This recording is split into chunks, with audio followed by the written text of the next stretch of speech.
ప్రియులారా, మన ప్రభు అయిన యేసుక్రీస్తు నామములో మీకు శుభోదయం.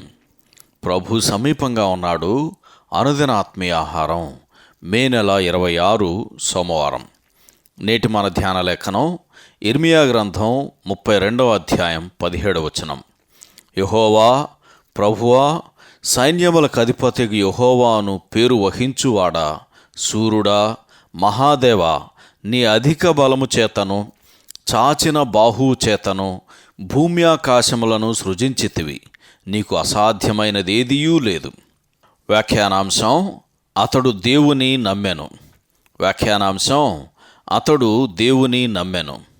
వ్యాఖ్యానం: ఇర్మియా తనలో తాను కలత చెంది యెహోవాకు చేసిన ప్రార్థనలో ఈ గొప్ప మాటలతో మొరపెట్టాడు.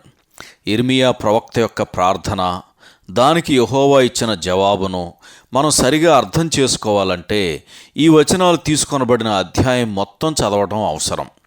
మన ముందున్న నేటి ధ్యాన వచనం అలసిపోయి కలత చెందిన హృదయానికి లోతైన ప్రోత్సాహాన్ని కలిగిస్తుంది. ప్రస్తుత పరిస్థితులు ఎంత చీకటిగా ఉన్నప్పటికీ ఇర్మియా వలె విశ్వాసి కూడా దేవునిని గట్టిగా హత్తుకొనటం మంచిది. ప్రకృతి సంబంధమైన నేత్రాలకు అంతా చీకటిమయంగా ఉంటుంది. ఇర్మియా ఈ మాటలను పలికినప్పుడు దేవుని వాగ్దానాలు నెరవేరటం అసాధ్యం అనిపించింది. కానీ అతడు దేవుని నమ్మాడు. దేవుడు తన వాక్యాన్ని నమ్మిన తన సేవకునికి తన మార్గాలను కనుపరిచాడు. మొదటిగా మనము దేవుని వాక్యమందు నమ్మిక ఉంచాలి. మన అంతరంగములో ఆయనపై స్పష్టమైన నమ్మిక ఉంటే ఆయన మార్గాలు మనకు స్పష్టంగా కనిపిస్తాయి.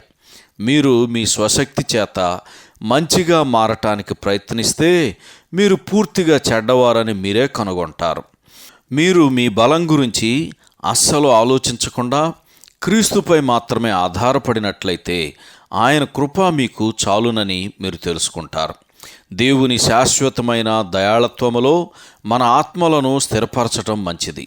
ప్రభువు త్వరలో రాబోచుండగా ఈ కడవరి దినాలలో మన విశ్వాసాన్ని మన ప్రభువు పెంపొందించుగాక.